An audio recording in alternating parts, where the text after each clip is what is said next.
आदमी ने गुस्से में मेडल उठाया और सीधे आलीशान घर की कांच की दीवार पर दे मारा। पहली बार में कांच नहीं टूटा तो उसने और बड़ा मेडल उठाया और पूरी ताकत से फेंक दिया। तेज आवाज के साथ शीशा चकनाचूर हो गया। उसे जरा भी अफसोस नहीं हुआ। उसने कमर में रस्सी कसी, एक सिरा खंभे से बांधा और परिवार को पीछे छोड़ते हुए टूटी खिड़की की ओर दौड़ पड़ा। हाथ पूरी तरह जम ही नहीं पाया था कि वह कूद गया। नीचे खड़े परिवार की सांसें अटक गईं। किस्मत से उसने इमारत के किनारे को पकड़ लिया और गिरने से बच गया। फिर दाएं हाथ से रेलिंग पकड़ी और एक झटके में खुद को ऊपर खींच लिया। गर्लफ्रेंड ने उसे वापस बुलाने के बजाय एक बैग फेंक दिया। वह तुरंत समझ गया। बैग खोलकर चौक को जमीन पर पटका, उसे पैरों से कुचला, फिर उसी बैग को कमर में बांध लिया। लोहे की रॉड उठाकर एक जोरदार चीख लगाई और सामने वाली और ऊंची इमारत की ओर छलांग लगा दी। रॉड ने झटका कुछ हद तक संभाला, लेकिन टक्कर इतनी जबरदस्त थी कि वह लगभग उछलकर बाहर ही हो गया। माँ यह सब देखकर सन्न रह गई। सांस तक लेना मुश्किल हो गया। खुद आदमी की हालत भी अलग नहीं थी। नीचे जहरीली गैस फैली हुई थी। वापस जाना नामुमकिन था। वह एक एक कदम सोच समझकर ऊपर की ओर चढ़ने लगा। दांत भींचकर आगे बढ़ता रहा और किसी तरह पत्थर की सीढ़ियों के सिरे तक पहुंच गया। उभरे हुए पत्थर को पकड़कर दाहिने पैर से जोर लगाया और एक खतरनाक साइड पर पहुंच गया। वहां पैर रखने की जगह नहीं थी। वह हवा में आधा लटका हुआ सिर्फ हाथों के सहारे परिवार के सामने धीरे धीरे आगे बढ़ रहा था। माँ यह देखकर लगभग बेहोश हो गई। बस एक फिसलन और सब खत्म। बीम पार करने के बाद उसने रस्सी फिर से फिक्स की, लेकिन पसीना ठंडा पड़ चुका था। थोड़ा संभलकर वह साइड में बढ़ा। चिकनी दीवार देखकर उसने हाथों पर चौक मल ली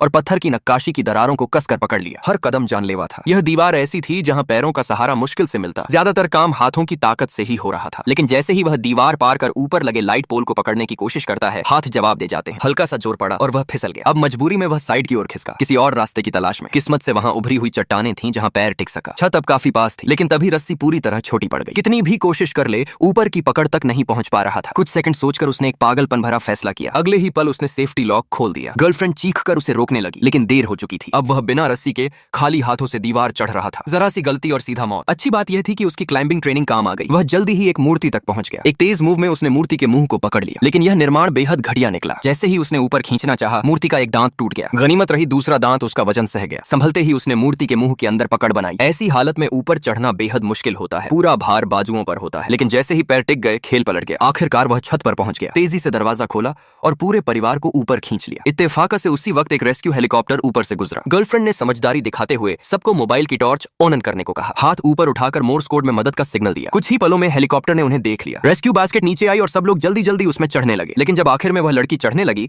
तो बताया गया कि बास्केट ओवरलोड हो चुकी है। हालात जानलेवा थे। आदमी ने बिना सोचे खुद पीछे हटने का फैसला किया और उसे आगे भेजना चाहा, लेकिन उसने उसका हाथ छोड़ने से इनकार कर दिया। उसकी जिद देखकर उसने भी परिवार को पीछे धकेल दिया। एक आखिरी बार हाथ हिलाया और परिवार की रोती आवाजों के बीच दोनों ने छत पर ही रुकने का फैसला किया। जैसे जैसे हेलीकॉप्टर दूर होता गया, नीचे बास्केट में बैठे माता पिता फूट फूट कर रोते रह गए।